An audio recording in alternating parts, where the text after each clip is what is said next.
I'm not going to be giving a typical sermon this afternoon. Instead, I am going to be introducing an experiment that we're going to be trying here through the rest of the winter, maybe into the spring. And this experiment is something that the leadership team and the family ministries team have been thinking about and praying about. So I want to start off with a question. I don't want Lindsay to answer this. Off the top of your head, does anyone here know how many children we have?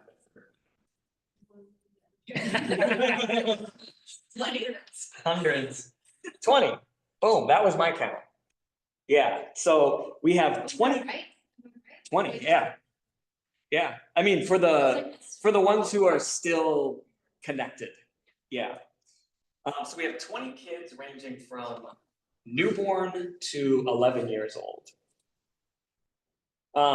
So another question, of those of you who may have attended church growing up as a kid, how many of you were in a Sunday school class that was basically made up of kids your age or like within a year or two? Everybody? Yeah. Saudi Arabia is a different thing. Yeah. So myself included. So that was the standard for it sounds like all of us. That model still exists in some churches, particularly larger churches where they have enough adults to teach that many groups of kids. But for smaller congregations like us, that model is fading away or it is gone. We just don't have the resources for it. And for the last few years, since our little personal baby boom here, we have struggled to figure out how best to attend to our children's faith formation together. And sometimes, I don't want to put words in Lindsay or Sequoia's mouths, but sometimes it feels like we are just barely keeping our heads above water in this regard. And that is definitely in part due to just the fact of our size and how many adults there are here.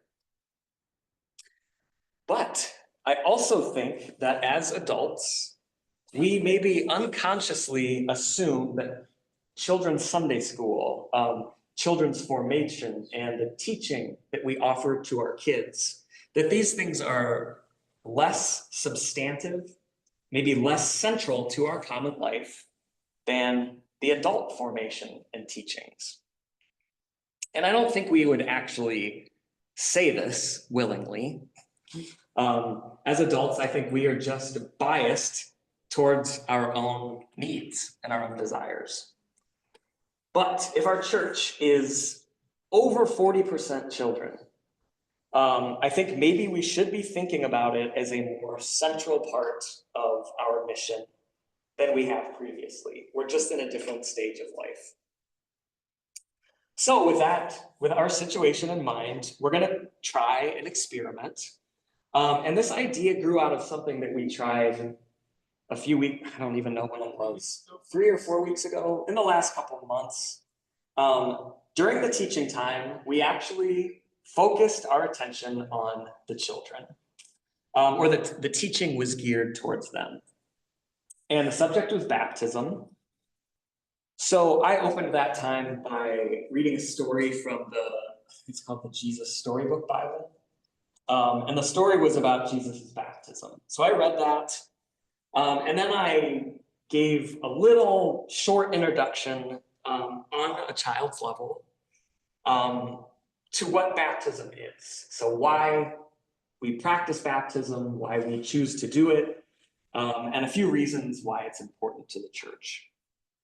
And then Jackie and Matthew had both agreed to talk about their own baptisms, how they decided to be baptized, what it meant to them. And all of this was developed and done for the young ones who were with us that Sunday. And after that, I heard from several people that time was meaningful, not just for the kids, actually, but for the adults too. And it got me thinking that something like that might be a worthwhile experiment to try again. And I started feeling excitement and some inspiration around this. And to me personally, it felt like the inspiration from the Holy Spirit. Um, Something that was growing organically out of our own situation. And maybe God was leading us in that direction. So the experiment is that once a month, when the children's Sunday school class joins us, we actually are, in a sense, kind of going to be joining their class. They're going to be in here with us, but we are going to do their lesson together with them. Yeah. I am imagining that we're going to be making some adaptations to their lessons so that we can include maybe faith stories from the adults here and other activities. But the goal is going to be to attend to the formation of our children together.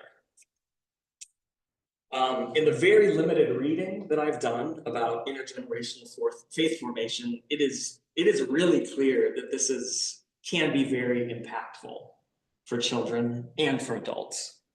So studies have shown that children who participate in intergenerational faith formation and who have real relationships with adults in those communities, those kids end up staying in the church at a much higher rate than other kids do. And it turns out that congregations like ours, meaning small, churches like ours are ideal for these kinds of relationships. So I think a lot of the time we kind of see our smallness as a shortcoming, or as an obstacle, or even sometimes it could be an embarrassment, right? When you invite somebody new to church and there's 5 of us here, you can think like, oh, welcome, I guess. Or we try to do our best to approximate the old models of church, right? The old models of Sunday school, let's say.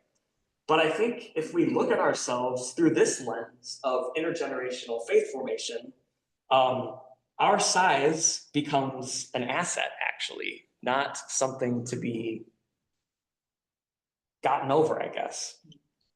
And I think our size allows us to try experiments like this. We can be more flexible, a little nimbler than larger congregations. I also think it will send a strong message to our children.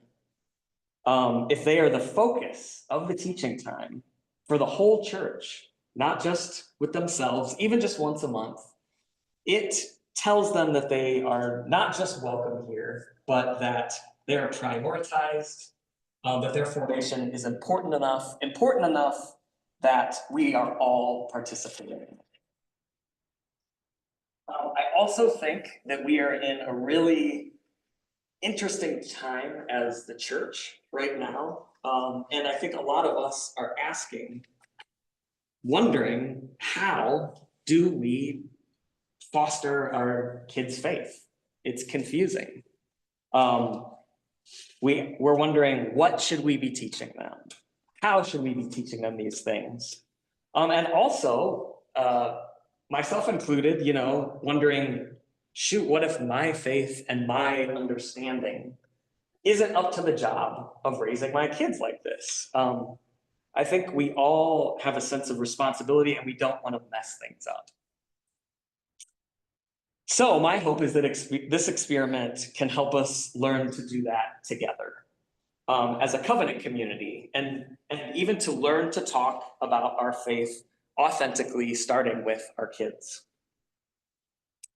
I do want to emphasize that this is an experiment. It's probably going to look different month to month. As we try different things out, make tweaks and changes. And who knows, it could be a short-lived experience. We just don't know. I'm not putting any expectations on it, but I do hope that we can try it together in good faith. because I do sense the Holy Spirit at work in this, and I'm personally excited to see what happens and what comes of it. So next week, Sequoia is going to lead the next installment in this experiment. So the older Sunday school class, basically like 4 to 11-year-olds, or is it 5 to 11? I can't even remember. 4 to 9. 4 to 9. Okay. All right. They're going to be with us. The nursery will still be contained. And as a side note, we are going to start with Lindsay and Sequoia and myself leading these times. So I'm not going to be texting you to see if you can lead the teaching on a Sunday yet. Who knows? Who knows what's going to happen? But I just wanted to kind of explain a little bit of the rationale behind this, and also open it up for any questions or concerns that anybody has, hopes. It's pretty much open to comment.